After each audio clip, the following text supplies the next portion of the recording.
بسم الله الرحمن الرحيم والذين يؤتون ما آتوا وقلوبهم وجلة أنهم إلى ربهم راجعون. سورة المؤمنون آية نمبر 60. وعن أبي أيوب الأنصاري رضي الله عنه قال قال رسول الله صلى الله عليه وسلم من سام رمضان ثم أتبعه 6 من شوال كان كصيام الدهر. رواه مسلم. ہر قسم کی حمد و ثنا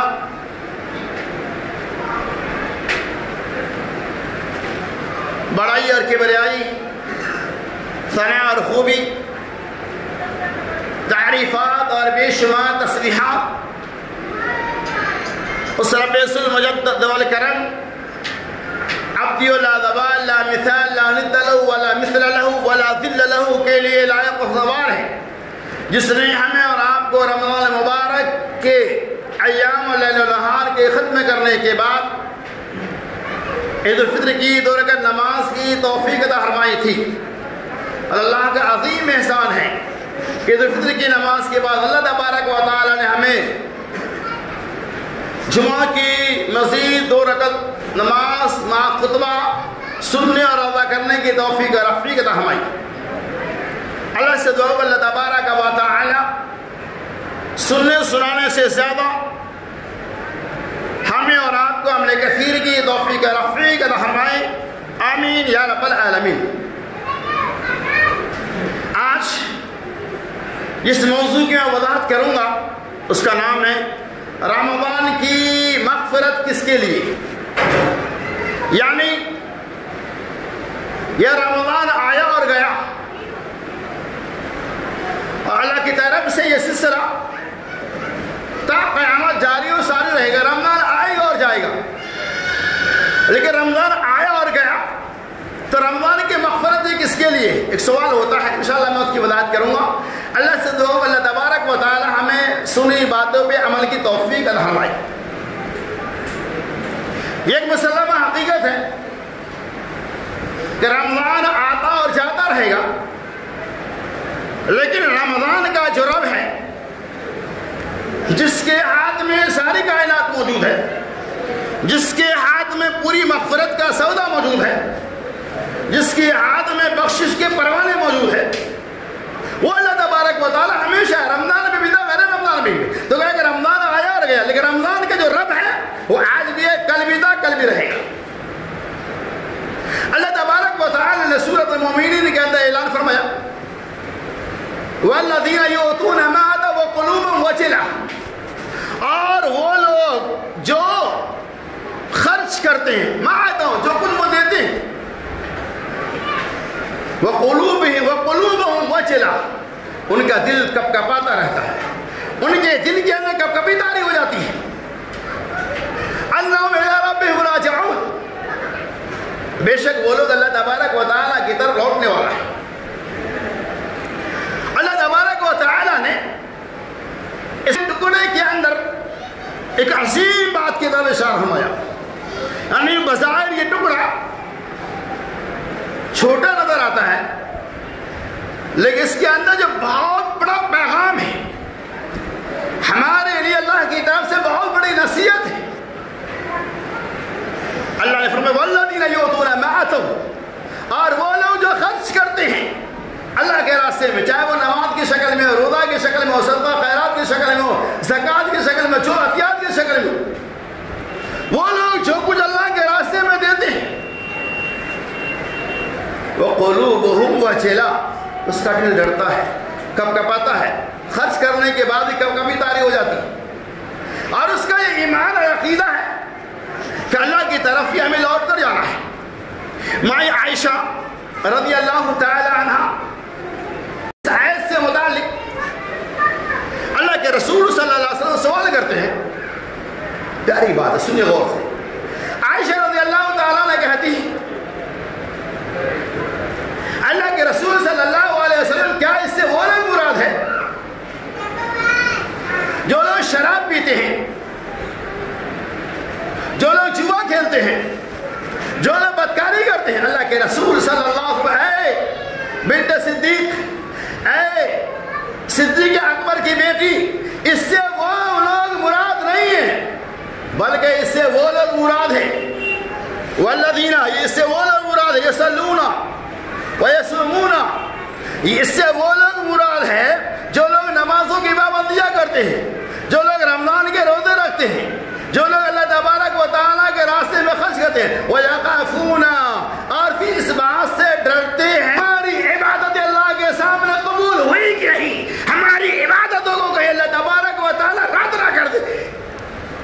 عبادتوں کے بعد صحابہ کرام اپنی انہیں عبادتوں پہ ڈرا کرتے تھے، کب کبھی تاریخ ہو جاتی تھی، ہم نے نمازیں تو پڑھ لی، ہم نے رمضان کے روزے تو رکھ لیے، ہم نے رمضان میں صدقہ و خیرات تو کر لیے، ہم نے رمضان میں قیام اللیل تو کر لیے، رمضان میں ہم نے نوافلوں کا اہتمام تو کر لیا، رمضان میں ہم نے غریبوں یتیموں کو دے کر اللہ کے راستے میں خرچ تو کر لیا، لیکن ہماری عبادتیں، ہماری عطیات، ہماری یہ کوششیں، ہمارے یہ اعمال صالحہ اللہ کے سامنے قبول ہوا یا نہیں ہوا؟ والذین یؤتون ما آتوا قلوبهم وجلہ، ان کا دل کب کپاتا تھا، ان کا دل ڈرتا تھا ان اعمال کے کر لیے جانے کے بعد مقبولیت کے بارے میں، اللہ نے ہمارے عملوں کو قبول کیا یا نہیں کیا؟ اگر اللہ نے قبول کر لیا تو ہمارے لیے مغفرت ہے، اور اللہ نے ہماری عبادتوں کو کہیں قبول نہیں کیا پھر ہماری کیا حالت ہوگی؟ یہ صحابہ کرام کا عالمیہ تھا۔ تو اللہ کے رسول، اے مائی عائشہ، اے بنت صدیقہ، یہ مت سمجھو اس سے مراد شراب اور جوا کھیلنے والا ہے، بلکہ اس سے مراد وہ لوگ ہیں نیکیوں کے کر لیے جانے کے بعد اس بات کا دل میں ڈر لگا ہوا ہوتا ہے، کب کبھی طاری ہو جاتا ہے کہ اللہ نے ہماری عبادتوں کو قبول کیا یا نہیں کیا۔ اسی لیے دوسری روایت آتی ہے، صحابہ کرام رضوان اللہ تعالی علیہم اجمعین رمضان کے روزے کے بعد اس کی مقبولیت کے لیے اللہ تبارک و تعالی کے سامنے 6 مہینہ تک دعائیں کرتے تھے کہ اللہ رمضان کی جو عبادتیں ہم نے کی ہے، اللہ رمضان کے مہینے میں ہم نے جو کچھ بھی کیا ہے، اللہ ہماری عبادتوں کو قبول ہمارے۔ آج ہم کیا دعا کریں گے؟ رمضان کا چاند نظر آیا، مسجد میں آ گئے، شوال کا چاند نظر آیا، مسجد سے ہم بھاگ گئے، مسجد کی در و دیواریں رو رہی ہے، مسجد کی دیواریں پکار رہی ہیں، اے رمضانی مصلی، اے رمضانی نمازی، تم کہاں چلے گئے؟ وہی مسجد آج بھی ہے جو کل تھی تو رمضان میں تھی، آ جاؤ مسجدوں کو، جیسے تو نے رمضان کے مہینہ میں زر قبر کیا تھا، عبادتوں سے سجایا تھا، اے رمضانی نمازی آؤ آؤ، انتظار کر رہا ہوں، تو اپنی مسجدوں کو آباد کرو۔ صحابہ کا عالمیہ یہ تھا، آج ہمارا عالمیہ کیا ہے؟ بس رمضان آئے گا تو پھر ہم عبادت کریں، نہیں، اللہ سے دعا کہ اللہ تعالیٰ آپ کو ہمیشہ قرآن پڑھنے، ہمیشہ اللہ کی عبادت کرنے کی توفیق رفیق عطا فرمائے، تب جا کر آپ کے لیے مغفرت ہوگی۔ اور اگر رمضان آیا اور گیا، ایک حدیث پاک سنی، میں نے رمضان میں اس کو بیان نہیں کیا تھا، یہ مستدرک حاکم کی صحیح روایت ہے، مغفرت کس کے لیے وہ سن لیجیے۔ حضرت کعب بن عجرہ رضی اللہ تعالی عنہ کہتے ہیں، اللہ کے رسول صلی اللہ علیہ وسلم نے ایک موقع سے کہا، آپ صلی اللہ علیہ وسلم صحابہ کرام سے کہا کہ ممبر کو لاؤ، ممبر لایا گیا، غور سے سنیے مغفرت آپ کے لیے ہوئی کہ نہیں، اس حدیث سے اس کی دلیل مکمل طور پہ موجود ہے، اندازہ آپ لگے، میں فیصلہ نہیں کروں گا، فیصلہ آپ کو کرنا ہے اس حدیث پاک کی روشنی میں۔ ممبر شریف کو لایا گیا، نبی صلی اللہ علیہ وسلم پہلے زینا پہ چڑھے تو آپ نے کہا آمین، دوسرے زینا پہ چڑھے تو آپ نے کہا آمین، تیسرے زینا پہ چڑھے تو آپ نے کہا آمین۔ صحابہ کرام بہت تعجب ہوا، جب واپس اللہ کے رسول صلی اللہ علیہ وسلم ممبر رسول سے اترے، یہ تعجب کی بات، اگر میں یہاں آؤں پہلے زینے پہ آؤں تو آمین کہو، دوسرے پہ جاؤ آمین کہو، تیسرے پہ جاؤ آمین کہو، تو آپ کو تعجب کی بات ہوگی، آج مولانا کیا بات ہے، ہر ممبر پر چڑھتی ہوں آمین کر رہی، ویسے ہی صحابہ کرام انسان تھی۔ اللہ کے رسول صلی اللہ علیہ وسلم پوچھتے ہیں، یا رسول اللہ صلی اللہ علیہ وسلم، خلاف معمول آپ تینوں زینے پر چڑھے تو آمین آمین آمین کہیں، کیا بات ہے، اس کی وجہ کیا ہے؟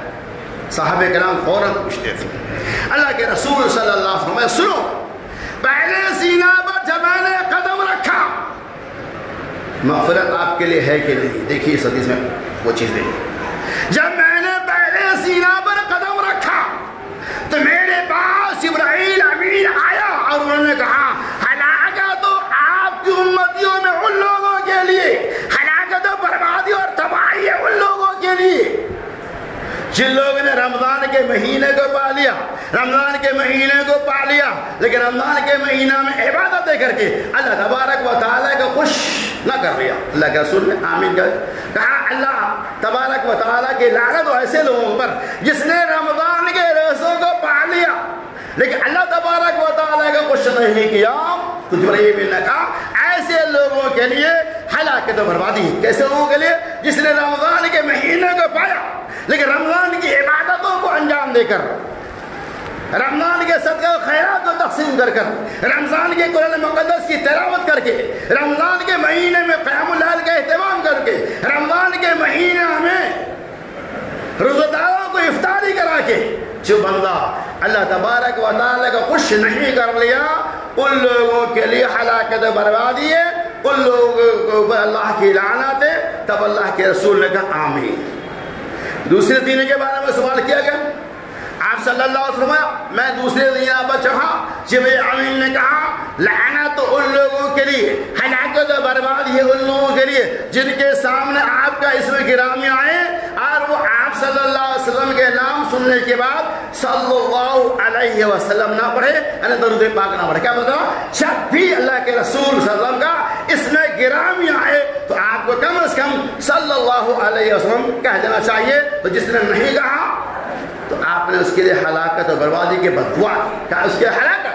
نمبر 3، تیسرے زنا کے بارے میں اللہ کے رسول صلی اللہ علیہ وسلم جب میں تیسرے زنا پر چڑھا میرے پاس جبرائیل امین آیا اور انہوں نے کیا کہا؟ اللہ اکبر، کہا جس نے ماں باپ کو پا لیا اور ان کی خدمت کر کے اللہ کو راضی نہیں کیا اس کے اوپر بھی اللہ کی لعنت ہے۔ ایسے مسلمانوں کے لیے بھی ہلاکت و بربادی ہے۔ تب میں نے آمین کیا۔ کیا پتہ چلا؟ اگر کسی بندہ کے پاس بوڑھا ماں باپ موجود ہے، اگر اس کی وہ خدمت نہیں کرتا ہے، ان کے حقوق کی ادائیگی نہیں کرتا ہے، ایسے لوگوں کے لیے، ایسے مسلمانوں کے لیے اللہ تبارک و تعالیٰ کی طرف سے لعنت ہے۔ ایسے مسلمانوں کے لیے اللہ تبارک و تعالیٰ کی طرف سے ہلاکت و بربادی آئی ہے۔ اللہ کے رسول آمین کہیں۔ کیا پتہ چلا؟ اب خود اندازہ لگائیے کہ جب یہ تینوں خوب خامیاں ہمارے اندر پائی جائیں گی تو کیا ہمارے لیے مغفرت ہوگی؟ نہیں۔ یقیناً جس نے رمضان کے مہینہ میں قیام اللیل کیا، دل کے اندر اخلاص پیدا کیا، اللہ تعالیٰ ان کی عبادتوں کو قبول کرنے والا۔ ہم اللہ سے دعا کہ اللہ ہم نے جو بھی ٹوٹی پھوٹی عبادتیں کر لی، اللہ ہماری عبادتوں کو تو قبول فرمانے والا ہے۔ اللہ رب العالمین کے درگاہ میں، دربار عالی میں کوئی چیز کی کوئی کمی نہیں، لیکن ہماری یہ ذمہ داری ہے ہم صدق دل سے جو بھی عبادتیں کیے ہیں اللہ تبارک و تعالیٰ سے ان تمام کیے ہوئے عبادتوں کے اوپر استدعا کرے، اللہ سے دعا کرے اللہ ہماری دعا کو قبول کرے۔ اور چلیے رمضان کے روزے ختم ہو جانے کے بعد ہمارا آزاد نہیں ہو جاتے۔ مغفرت کس کے لیے؟ آئیے سنیے، اللہ کے رسول صلی اللہ علیہ وسلم من قام لیلۃ القدر ایمانا واحتسابا غفر له ما تقدم من ذنبه من صام رمضان ایمانا واحتسابا غفر له ما تقدم من ذنبه۔ اللہ کے رسول صلی اللہ علیہ وسلم جس آدمی نے لیلۃ المبارکہ میں قیام اللیل کیا غفر له، ان کے لیے مغفرت ہے، ان کے گناہ کو اللہ نے معاف فرما دیا۔ ومن صام رمضان ایمانا واحتسابا غفر له ما تقدم من ذنبه، اور جس بندہ نے رمضان کے مہینہ میں روزے کا اہتمام کیا ثواب کی امید کے ساتھ، ثواب کی نیت رکھتے ہوئے غفر له ما تقدم من ذنبه، اللہ تبارک و تعالی ان کے پچھلے تمام گناہوں کو معاف فرما دے گا۔ کیا پتہ چلا کہ رمضان کے مہینہ میں ہم نے روزہ رکھ لیا، رمضان کے مہینہ میں قیام اللیل کر لیا، شب قدر کو ہم نے شب بیداری کر لی تو یقیناً ہمارے لیے اللہ تبارک و تعالیٰ کی طرف سے مغفرتیں ہیں۔ لیکن جن لوگوں نے تساہلی کی بنیاد پر رمضان کے روزے کو ضائع اور برباد کر دیا، رمضان کی تراویح اور قیام اللیل کو ٹھوکریں مار دیا، قیام اللیل سے محروم ہو گیا، ماں باپ کی خدمت سے کوش و دور ہو گیا، ایسے لوگوں کے لیے کیا اللہ تبارک و تعالیٰ کی طرف سے مغفرتیں ہو سکتی ہیں؟ یقیناً ایسے لوگوں کے لیے کوئی مغفرت نہیں ہے، اور نہیں ایسے لوگوں کے لیے عید کی خوشیاں ہیں، ایسے لوگوں کے لیے رمضان کی خوشی ہیں، ایسے لوگوں کے لیے رمضان کی فیض اور برکات ہیں، ایسے لوگوں کے لیے رمضان میں فائدہ ہونے والے ہیں، ایسے لوگوں کے لیے رمضان کے مہینہ کے ذریعہ ان کی مغفرت اور بخشش ہونے والی ہے، جو رمضان کے مہینہ میں اپنی بساست ہمت کے مطابق عبادتوں کا، نوافلوں کا، صدقہ و خیرات کا، زکوٰۃ کا، عطیات کا اہتمام کرتے ہیں اور ان تمام عملوں کے اندر اخلاص پیدا کرتے ہیں، اور پھر اللہ تبارک و تعالیٰ سے ان تمام عبادت و ریاست کی مقبولیت کے لیے دعائیں بھی کرتے رہتے ہیں۔ یقیناً ایسے ہی لوگوں کے لیے رمضان کا مہینہ مغفرت کا مہینہ ہے، رمضان کا مہینہ نجات کا مہینہ ہے، رمضان کا مہینہ بخشش کا مہینہ ہے۔ ورنہ رمضان آیا اور چلا گیا، رمضان آیا اس سے ہمیں کوئی فائدہ نہیں۔ رمضان کا مہینہ ٹریننگ کا مہینہ، جس طرح سے آپ پولیس کمپاؤنڈ کے اندر جاؤ، پولیس ڈپارٹمنٹ میں جاؤ تو ایک کپتان ہوتا ہے جو پولیس وغیرہ کے کمانڈر ہوتا ہے، جو پولیس کو ہمیشہ ٹریننگ دیا کرتے ہیں، اور اس ٹریننگ کے آدھار پر اسے کام آگے انجام دینا ہوگا، ٹچ سے مس نہیں ہو سکتا ہے۔ اسی طرح سے اللہ تبارک و تعالیٰ نے رمضان کے مہینہ کو بطور ٹریننگ میں تو ہوئے ہیں، ورنہ یہ ساری عبادتیں اللہ رمضان کے، رمضان کے سارے غیر رمضان، غیر رمضان بھی رمضان ہے، ساری عبادتیں رمضان کے علاوہ مہینوں میں ہیں۔ اس مہینے کے اندر اللہ تبارک و تعالیٰ ہمیں مشق کرنے کا حکم دیتا ہے۔ اللہ کے رسول صلی اللہ علیہ وسلم اس ماہ مبارک کے اندر قرآن کا مشق کیا کرتے ہیں، قرآن کا دورہ سنایا کرتے تھے میرے امین کے ذریعے۔ تو یہ مہینہ اللہ نے ہمیں بطور ٹریننگ عطا فرمایا تاکہ اس مہینہ میں جو کچھ ہم مشق کریں گے آنے والے 11 مہینوں کے اندر ہمیں اسی کے مطابق اسی ٹریننگ کے آدھار پہ 11 مہینے میں کام کو انجام دینا ہوگا، 11 مہینوں میں اللہ کی عبادتیں کرنی ہوں گی، تب جا کر اس رمضان کے ذریعہ آپ کو فائدہ پہنچنے والا ہے، تب جا کر یہ رمضان آپ کے لیے مغفرت کا ذریعہ بن جائے۔ اسے میں نے کہا تھا رمضان کی مغفرت کس کے لیے؟ اگر یہ ساری خوبیاں ہیں تو آپ اللہ سے امیدیں رکھیں، اللہ سے دعائیں کریں، لیکن جس نے نمازیں نہیں پڑھی، جس نے رمضان کے روزہ نہیں رکھے، جس نے رمضان میں باوجود کہ صاحب مال ہے، لاکھوں لاکھ کا مالک ہے، لیکن اس نے زکوٰۃ نہیں نکالا، وہ کیا رب سے دعا کرے گا؟ وہ تو کچھ کیا ہی نہیں۔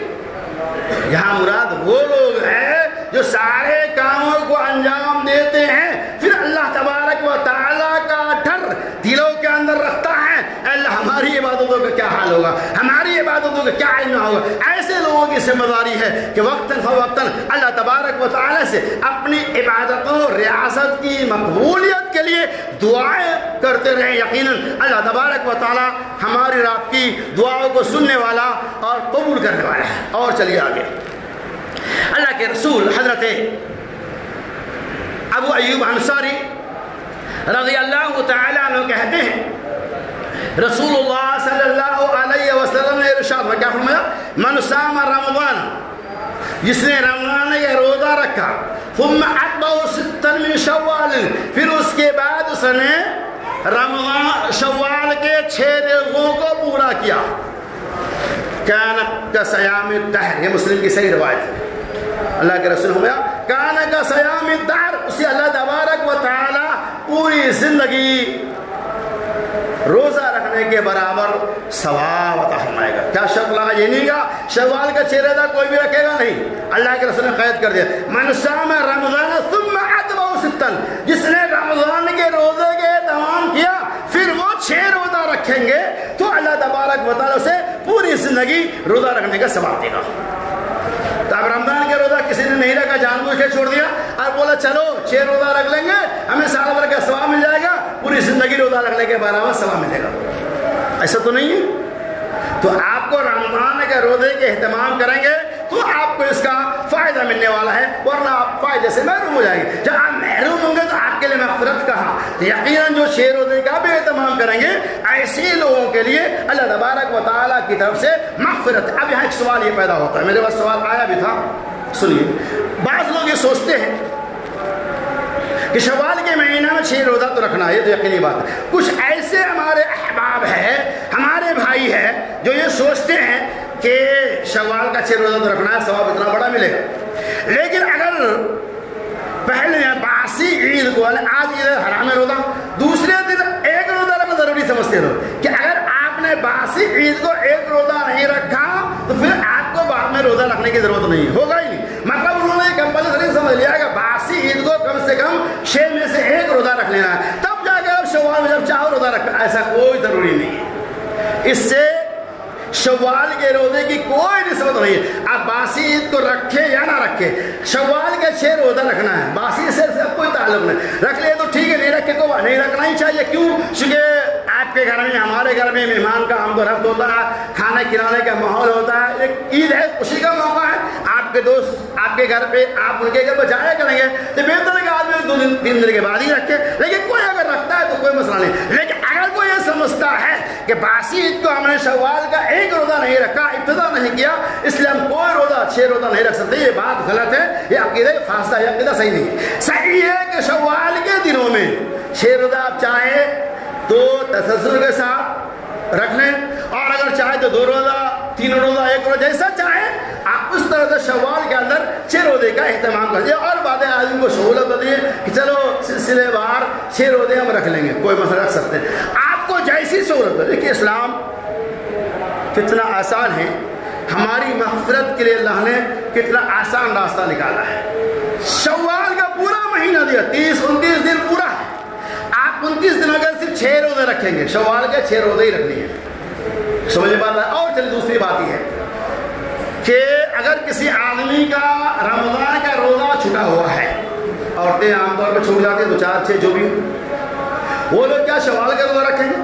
اگر آپ کا روزہ چھٹا ہوا ہے کسی عذر کی بنیاد پر, بیمار پڑ گئے, سفر میں وغیرہ وغیرہ, تو آپ کو کیا کرنا ہے؟ پہلے آپ کو شوال کے 6 روزے رکھنے ہیں.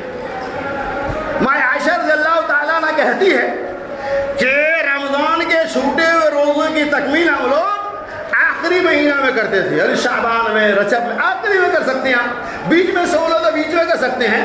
یہ کوئی ضروری نہیں ہے کہ آپ کا رمضان کا روزہ تو جب چھٹا ہوا اب شوال کا روزہ کیسے رکھا, ایسا نہیں. آپ پہلے شوال کے 6 روزے رکھ لیں کیونکہ اس کا وقت تعین ہے, اور جو روزے باقی ہیں اس کے بعد جو دن بچتا ہے رکھیں. یا آپ کسی مہینہ میں بھی رمضان سے پہلے آپ اسے ادا کر لیں گے, اسے ٹالنا مٹولنا. عورتیں, بہت ساری عورتیں ایسی ہیں, میں بتاؤں آپ کو, پریشان ہے, 10-10 سال 15-15 سال کا روزہ جوڑ کے رکھتے ہیں. کیا مطلب؟ ایسا نہیں ہے. 15-15 سال کا روزہ رکھنا کیا مطلب ہے؟ آپ کو ہر 1 سال مہینے میں کتنا روزہ ہوتا ہے؟ 30 تو چھوٹے گا نہیں. اگر 30 ہی چھوٹ گیا تو کیا ہوا؟ آپ 1 سال کے اندر ہی اسے رمضان کے آنے سے پہلے ہی اسے پورا کر لینا ہی چاہیے. 10 سال 15 سال روزہ رکھنے کی کوئی ضرورت نہیں. اگر طاقت ہی نہیں رکھنے کی تو اللہ کے سامنے معذرت کا ہے, اللہ تبارک و تعالیٰ معاف کرنا. کیا پتہ چلا کہ شوال کے 6 روزے کی بڑی فضیلت ہے, اللہ تبارک و تعالیٰ کا اس کا بڑا مقام ہے. اللہ تبارک و تعالیٰ ہمیں 6 روزے کے اہتمام کی توفیق رفیق رحمائے. ایک اور اہم مسئلہ, چونکہ عید وقت رہتا نہیں, صدقۃ الفطر کے بارے میں سوال آتا رہتا ہے. ویسے ہم لوگ کے صدقہ فطرہ زیادہ کیوں ہے؟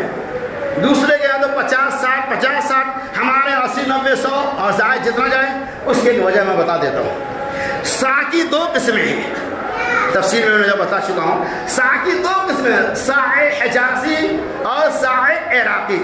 سائے حجازی مدنی سا کو کہتے ہیں, وہ سا جسے رسول اللہ صلی اللہ علیہ وسلم صدقۃ الفطر نکالا کرتے ہیں, اور سائے عراقی مکی سا کو کہتے ہیں جس کے قائل امام حنیفہ رحمۃ اللہ علیہ, چونکہ وہی کے رہنے والے تھے. تو وہاں کے لوگ, اطراف کے لوگ سائے عراقی کے قائل ہیں. مدینہ اور اس کے اطراف کے لوگ سائے حجازی کے قائل ہیں. سائے حجازی کی پیمائش زیادہ ہے اور سائے عراقی کی پیمائش کم ہے. وہ تقریباً اس سا کی پیمائش جو ہے وہ 2.2 کلو ہے, اور سائے حجازی کی پیمائش تقریباً 3.3 کلو آتے ہیں. جیسا کہ مختلف بعض لوگ کہتے ہیں کہ 2.5 کلو, بعض لوگ کہتے ہیں 3.5 کلو.